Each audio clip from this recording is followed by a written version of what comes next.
So the blood covenant, guys, and the will of God for your life, okay? What is covenant? A lot of you guys know what covenant is already. You know that covenant is an agreement. You know that usually there's a contract. You know that there is a commitment where one is committed to the other. You know that it's a pledge and it's a promise. Okay, covenant, the definition of covenant is a promise. And the agreement is done usually by like a lease or a deed. You guys know that. Like when people get married, there's a marriage covenant, there's a contract, right? When things are going on in the legal world and there's a contract, there's a covenant, you know, you can't go back on that covenant. They are required by law to keep up their end of the deal. By law. And then they'll get in trouble, right? If like a company is in covenant with another company, they have a contract, they have an agreement. If one doesn't keep up their end of the deal, what happens? We know they could go to jail, they could be fined a huge fine. Okay, they have to keep up their end of the deal. So I want you to keep that in your mind as we're talking about covenant. It's about us being in covenant with God. We're keeping up our end. He's keeping up his end. He's not a man that he should lie, right? He's not going to lie. He's going to speak truth. He is the Spirit of truth, and he is going to keep up his end. He is going to back up his word. You don't have to worry about that part. That is truth. And so what this teaching is going to do for you today is really open you up to understand how you are bound together with the Lord. Like covenant, it means to bind oneself, to bind together, okay? Now for you to get an understanding of what covenant means, y'all, I'm so hot, I'm going to have to turn my fan on. I'm going to have to turn my fan on. Give me 1 second. Y'all give me 1 second.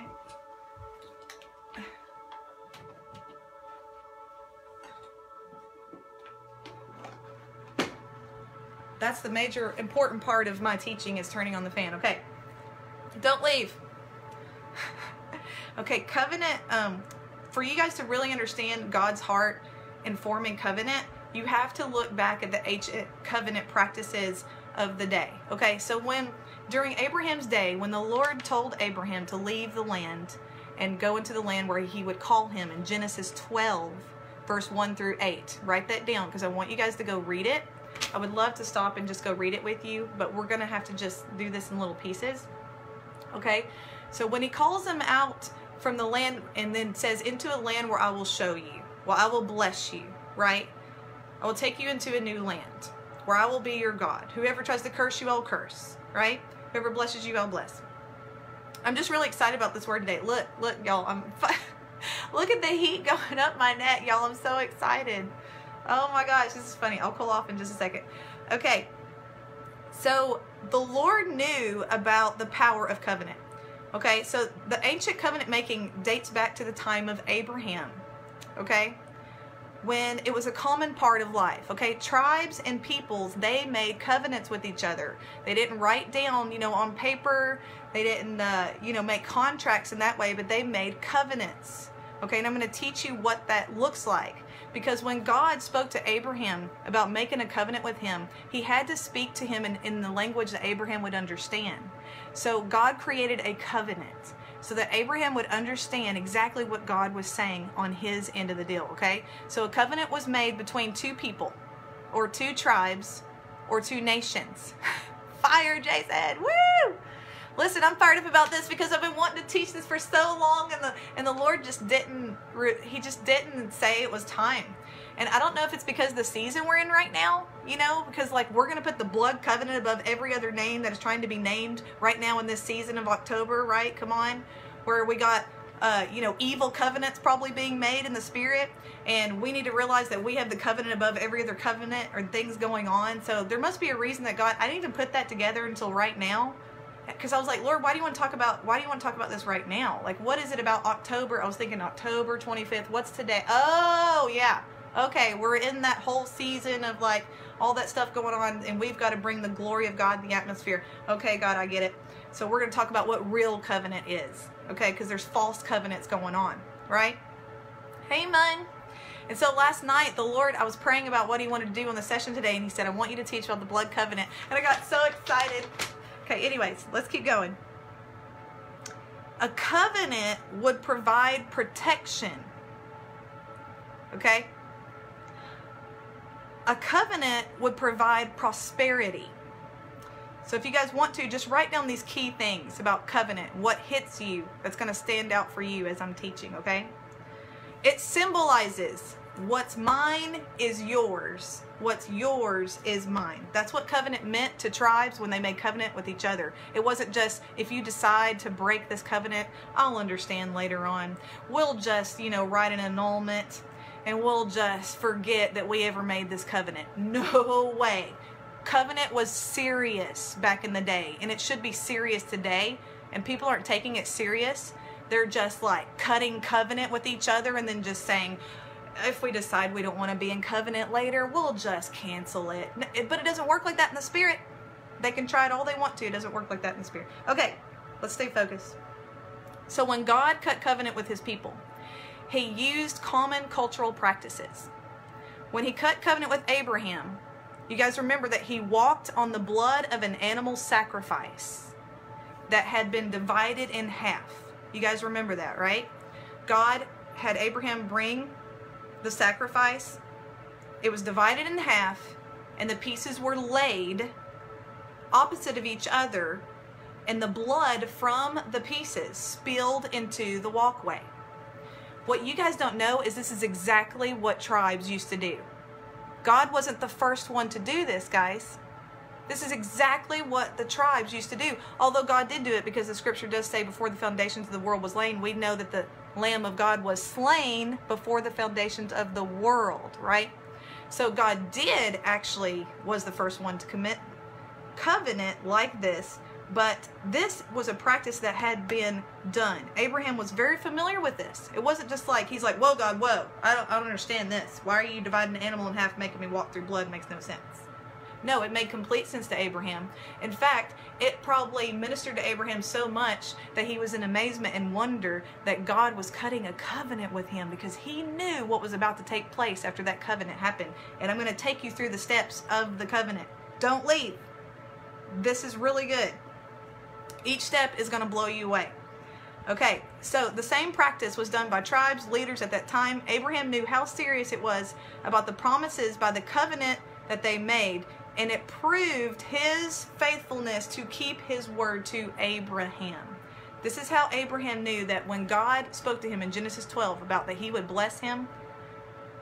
I know, because I'm burning up and I'm talking so fast in the fire, and I'm also on a fast, so my heart is like really pounding like really quickly. My blood pressure is up.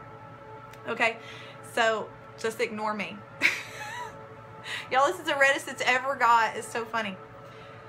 Okay, so I've literally not eaten today. So when I haven't eaten, guys, my blood just really starts pumping, okay?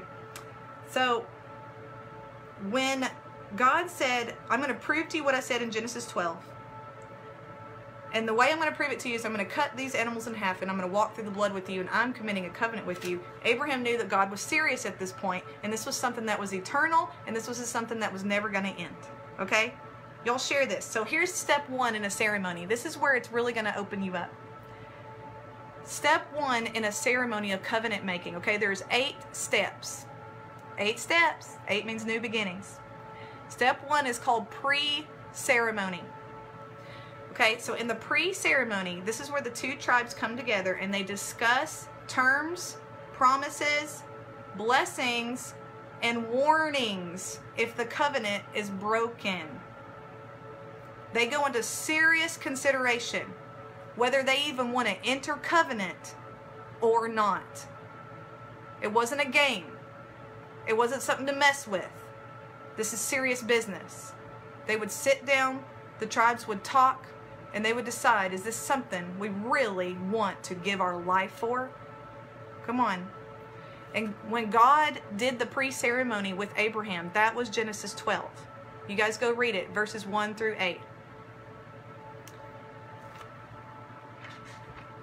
Just a minute.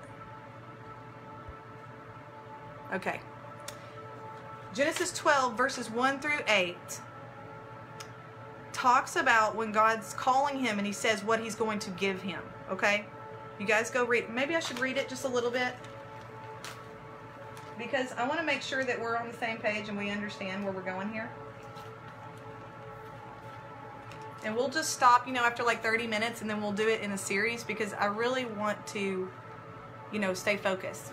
Okay, so in Genesis 12, verse 1 through 8, now the Lord said to Abram, get out of your country, from your family, and from your father's house, to a land that I will show you. I will make you a great nation. I will bless you and make your name great, and you shall be a blessing.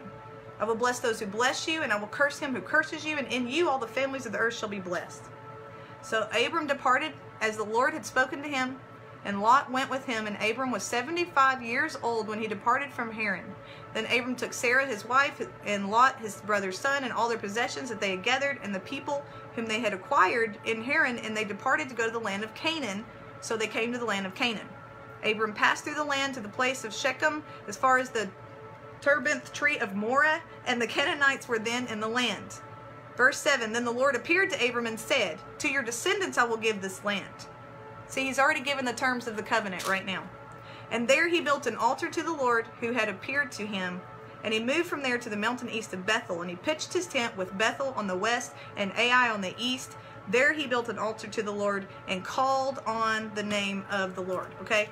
So when the Lord said that to Abram, he was basically telling him the conditions of the covenant of what he would see. Okay, I'm trying to get through this a little bit quicker so you guys can get this meat. So Abraham heard what the Lord told him, and then he had to consider the cost of what God told him before he decided to leave the land, before he decided to go to Canaan, before, as God was inviting Abraham into this new covenant that he wanted to make with him. This was the pre-ceremony. This was the discussion of terms. This was the promises made. This is where the blessings were made. This is also where warnings came out. Warning if the covenant was broken. I will curse those who curse you. There was a warning also involved. Okay? Now I want to bring this into new covenant too. Okay? I want to show you how the old covenant and the new covenant is related. Y'all, I need more air. So Jesus does this in the new covenant. Okay? Consider the cost, Amy. Come on. We don't take covenant serious today. This is why we're going to study this, and we're going to take this covenant serious with the Lord. And when we take it serious with the Lord, and we know He's taking it serious with us, we're going to step out into more things. I'm telling you, this is a revelation that is going to break off all kinds of lying spirits that's held people back from the promises of the covenant, and you guys are going to enter into the fullness of the promise. That's what we're after. Okay, Jesus does this in the new covenant, guys, during his 3 years of ministry. You know, when Jesus was walking with them for 3 years and he was teaching them about the covenant, he was teaching them about the kingdom, this was the discussion of terms. This was the pre-ceremony. This was the moment where Jesus and the people of earth were discussing, are we going to enter into this covenant together? The terms of the covenant, what they would see from the covenant when Jesus gave his life, when the covenant actually happened. So before the covenant happened, there was a pre-ceremony. Jesus discussed the terms. He discussed the promises. He discussed the blessings. And he discussed the warnings. He discussed the warnings that the covenant is broken. Okay? Now, Jesus did talk about the old covenant too, to make people understand, because the only idea they had of what covenant looked like was the old covenant. They only understood the word, the Torah, they understood sacrifices, they understood all of that stuff. So Jesus had to use that as an example to explain to them how that portrays with the new covenant and what that means, okay? Now, you have to write this down. You have to write down these scriptures, and I want you guys to study this out on your own, okay? When Jesus talks in Matthew 5, verse 21, I'll try to get to some of these really quickly, but there's a lot of reference. Matthew 5, 21, 27, 33, 38, and 43. So hold on. Let me get to Matthew.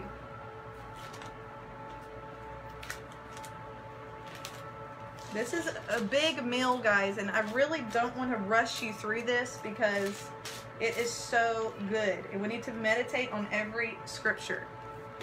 So he talks about the old covenant in Matthew 5:21. He says, you have heard that it was said to those of old, you shall not murder, and whoever murders will be in danger of the judgment. Right? So he's talking about the law right there. Then in 27, he says, you have heard that it was said to those of old, you shall not commit adultery. And in verse 33, he says, again, you have heard that it was said to those of old, you shall not swear falsely, but shall perform your oaths to the Lord. And in 38, he says, you have heard that it was said, an eye for an eye and a tooth for a tooth. In verse 43, you have heard that it was said, you will love your neighbor and hate your enemy. Okay, so he's talking about the covenant that they know that they are required to be walking in. He made it clear what is required of us. We know all the things that the Lord said. This is all the things he was talking about during the discussion of terms age, the pre-ceremony step, which is step 1 of cutting a covenant. Here Jesus is. He is preparing the covenant. Okay, here's every step is amazing. Jesus completes every step. You guys are going to love this. Please don't leave because it gets really, really good. Okay? Now, he also tells us the cost. Luke 9, 23 and 24.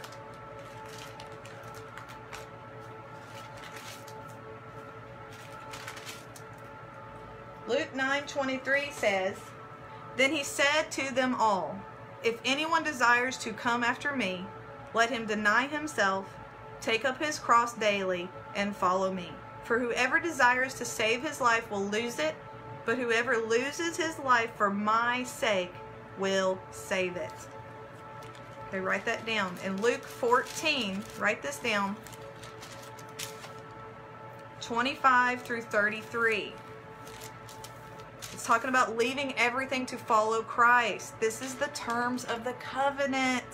It's not fit Jesus into my life.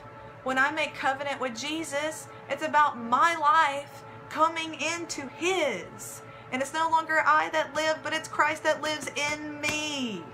We cannot do this Christianity message anymore that says just fit God in on your Sunday service morning. No. God is in covenant with us and he expects us to be in covenant with him. And guys, people have not been keeping up their end of the deal, but we are. We're going to keep up our end of the deal. Luke 14:25 says, now great multitudes went with him, and he turned and said to them, if anyone comes to me and does not hate his father and mother, wife and children, brothers and sisters, yes, and his own life also, he cannot be my disciple. Y'all, this is serious. And whoever does not bear his cross and come after me cannot be my disciple. This doesn't sound like Sunday morning attending church to me. This sounds like serious commitment. For which of you intending to build a tower does not sit down first and count the cost, whether he has enough to finish it, lest after he has laid the foundation and is not able to finish, all who see it begin to mock him, saying, this man began to build and was not able to finish. Or what king, going to make war against another king, does not sit down first and consider whether he's able with 10,000 to meet him who comes against him with 20,000? Counting the cost. Or else, while the other is still a great way off, he sends a delegation, he asks conditions of peace. So likewise, whoever of you does not forsake all that he has cannot be my disciple. But guys, we don't preach that. Why don't we preach that? Because it's too serious. Because it takes everything. You know, Catherine Kuhlman talked about counting the cost. You have to give it all for him. All of our heart, all of our life, everything. He gets to have it. He gets to be king of our heart. He gets to be king of our life. So Jesus gives us an invitation right here. He's giving us an invitation to be saved and enter a new life of surrender to God. It's not a quick fix prayer. It's not a quick fix life. And then nothing like actually changes. You know, we just understand before entering this covenant what God is actually requiring of us. This needs to be taught. We don't just say a little Jesus come into my heart and then everything's fine. No, when we say Jesus come into my heart, forgive me of my sin, Y'all, we've committed a covenant. We've cut covenant with him. And that's serious. There is a cost to receiving the covenant of Jesus Christ. And this needs to be taught to new believers. They need to understand it. That you're cutting covenant with a real God who expects things from us. And that's obedience. That's yieldedness. And above all of that, loving him with everything in our being. And if we love him, even Jesus said this, if you really love me, you'll obey my commands. But we don't want to be told that we have to obey his commands because we don't want to have to be accountable for anything. Well, Jesus told us we'll be accountable for every idle word we speak. It's just the truth, guys. It's just the truth. Yes, he's gracious. Yes, he's merciful.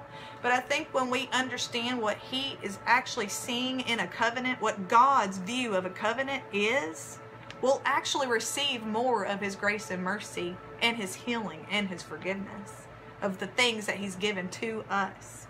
Come on. Okay, so that's step 1, pre-ceremony. Step 2, covenant represents selected and the covenant representatives are selected in step 2. Okay, so this is when they select people, one from each tribe, to represent the entire tribe. And then the cutting of the covenant sacrifice takes place. Okay, so a tribe would pick one person to represent them. This other tribe would pick one person to represent them. Okay, God picks himself to represent his tribe. Abraham is the representative representing all of God's children, all of Israel, all of his descendants. Abraham becomes the representative before the cutting of the covenant takes place. So this binds the entire group to the covenant. Listen, the entire group is now bound to the covenant when a representative of that group cuts the covenant. Think about that.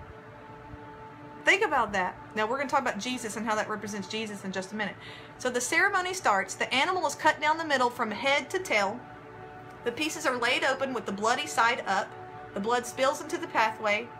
Then the representatives, one from each side, walk the path to the opposite side where the other tribe is waiting. God does this with Abraham, guys.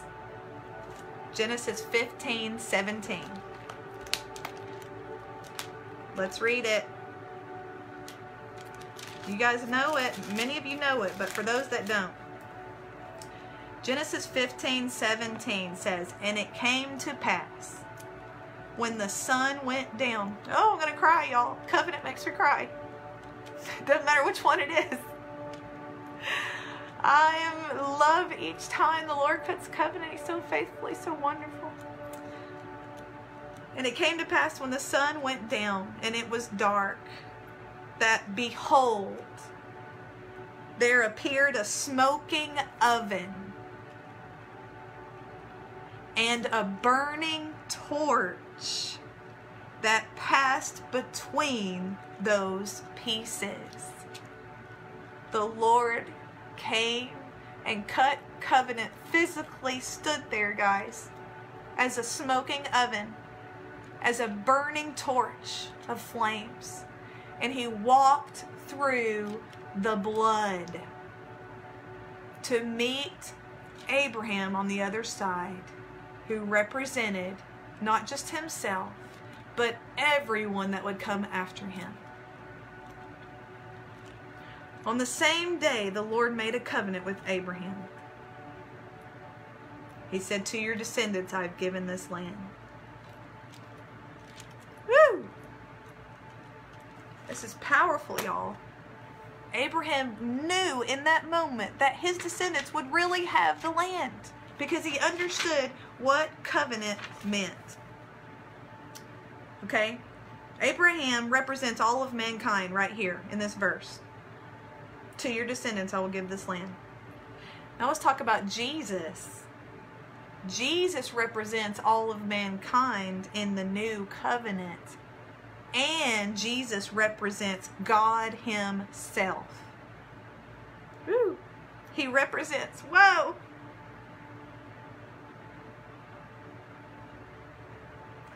I'll never forget when I first heard this. Oh, I wept for a long time yet. I got it.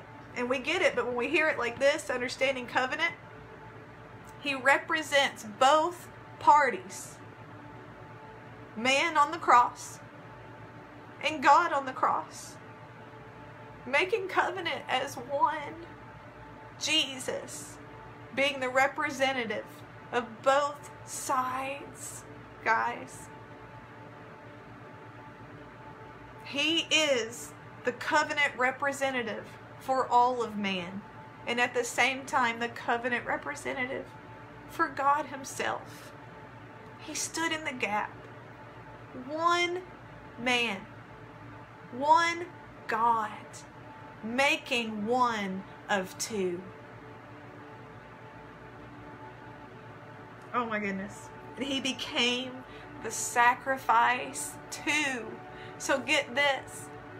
He's the representative for one tribe, mankind. He's the representative for the other tribe, God.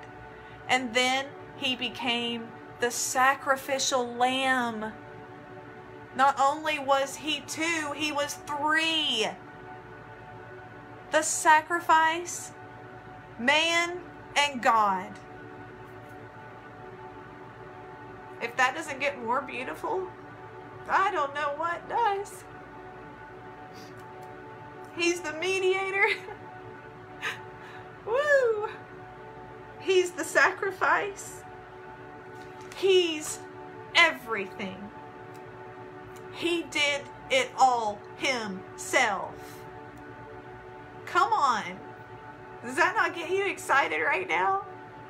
John 1:29 says, "The next day John saw Jesus coming toward him and said, 'Behold the Lamb of God who takes away the sin of the world.'"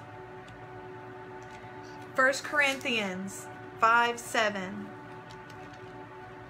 The Lamb that was slain, guys, before the foundations of the world. Here he is.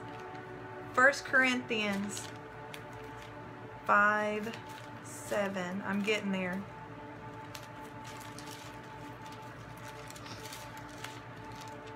"Therefore purge out the old leaven, that you may be a new lump, since you truly are unleavened.